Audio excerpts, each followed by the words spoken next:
ஏன்னா நீதிமான் செய்யும் ஊக்கமான வேண்டுதல் அதிக பலம் உள்ளதா இருக்கு, ரொம்ப பவர்ஃபுல் வெப்பனா இருக்குது. நீங்க எத்தனை முறை ஊக்கமாய் ஜெபம் பண்ணியிருப்பீங்க உங்க வாழ்நாளில்? அந்த ஊக்கமான வேண்டுதல் ரொம்ப பவர்ஃபுல். அது பிரச்சனைகள், வேதனைகள், போராட்டங்களுடைய உச்சகட்டமான ஜெபம். அது தவிர்க்க முடியாமல் போகிற அந்த காலகட்டத்தில் ஏறெடுக்கிற அந்த ஜெபம், அந்த ஊக்கமான ஜெபத்தை கர்த்தர் விரும்புகிறார். அல்லேலூயா, அல்லேலூயா. பாருங்க, நீங்க அதுக்கு ஒரு உதாரணம் சொல்றா பாருங்க. எலியா என்பவன் நம்மை போல பாடுள்ள மனுஷனா இருந்தும் மழை பெய்யாதபடிக்கு கருத்தாய் ஜெபம் பண்ணினான். எப்படி ஜெபம் பண்ணாரா? கருத்தா. 3.5 வருஷம் பனியும் இல்லை, மழையும் இல்லை. மழை இல்லைங்கிறது வேற, பனியை கூட ஸ்டாப் பண்ணாரு. ஏன் அப்படி அவரால் ஸ்டாப் பண்ண முடிஞ்சதுன்னா, பர்சனலி தனிப்பட்ட விதத்தில் தேவனுடைய சமூகத்தில் அதிக நேரம் ஜெபித்த ஒரு மனிதன்.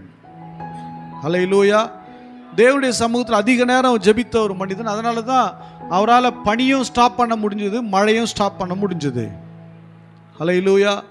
என கண்பானவர்களே, எலியா சகல அந்த இஸ்ரவேல் மக்களுக்கு முன்பதாக ஒரு சவால் விடுகிறான்.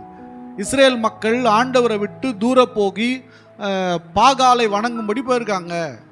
அங்கே பலி செலுத்துகிறாங்க. பலி செலுத்தி அவங்க சொல்கிறாங்க, அக்கினியினால் நாங்கள் வணங்குற இந்த பாகால் பதில் கொடுப்பான் அப்படின்னு சொல்லி பாகாலுக்காக என்ன பண்ணுறாங்க, பலி செலுத்தும்படி வச்சிருக்கிறாங்க. பலியை வெட்டி வச்சிருக்கிறாங்க.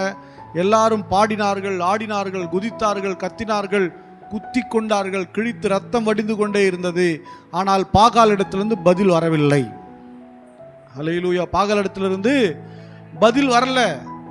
அதுக்கப்புறம் எலியா ஒரு தனி மனிதனாய் எழும்பி போனான். பலிபீடத்தை முதலாவது சரி செய்தான். பலிபீடத்தில் முதலாவது செப்பனிட்டான் என்று வசனம் சொல்லி சரி செய்தான். பலிபீடத்தை சரி செய்து காளையை வெட்டி வைத்தான். வெட்டி விறகு அடுக்கி மேலே தண்ணீரை ஊற்றினான். தண்ணீரை எல்லாம் ஊற்றிட்டு கர்த்தரை பார்த்து சொன்னா, ஆண்டவரே அக்னியால் பதில் கொடுப்பீராக. அல்லேலூயா. அக்னி அப்படியாக வந்தது. தண்ணீர் முழுவதும் ஊறி போனாலும் அப்படியே பட்சித்ததாய் பார்க்க முடிகிறது. அல்லேலூயா.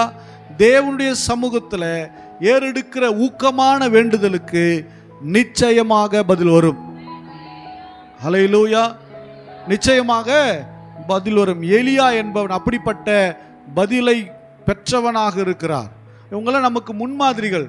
பைபிளில் இருக்கிற ஒவ்வொரு சப்ஜெக்டும் ஒவ்வொரு கேரக்டரும் நமக்கு யாருன்னா முன்மாதிரிகள். இப்படியும் நடக்கும். அல்லேலூயா. விஞ்ஞான வளர்ச்சி நாட்கள் போக போக எப்படி நடக்கும்னா, தேவன் தேவையில்லை என்ற நிலைக்கு வரும். நான் சொல்ற புரியுதா? புரியலையா? இப்போ நான் எனக்கு ஹார்ட் ப்ராப்ளம் இருக்குன்னு வச்சுக்கோமே, நான் எங்கே போய் நிற்பேன்? ஹார்ட் டாக்டரே கிடையாது. எங்கே போய் நிற்பேன்? தேவனிடத்தில் போய் நிற்பேன். நீர் தான் எனக்கு செய்யணும், நீங்கள் என்னை விடுதலை ஆக்கணும் நிற்பேன். நீங்கள் எனக்கு சுகத்தை கொடுக்கணும்னு நினைப்பேன். அப்போ நான் நிற்கும்போது எனக்கு கர்த்தருடைய ஆவியானவர் என்ன பண்ணுவார்? ஹீல் பண்ணுவார். ஆனால் எனக்கு ஹார்ட் சர்ஜரி உடனே போயிட்டு நான் மாற்றிட்டு வரலான்னு சொன்னால் நான் போய் எங்கே நிற்க மாட்டேன். அதுதான் வசனம் சொல்லுகிறது.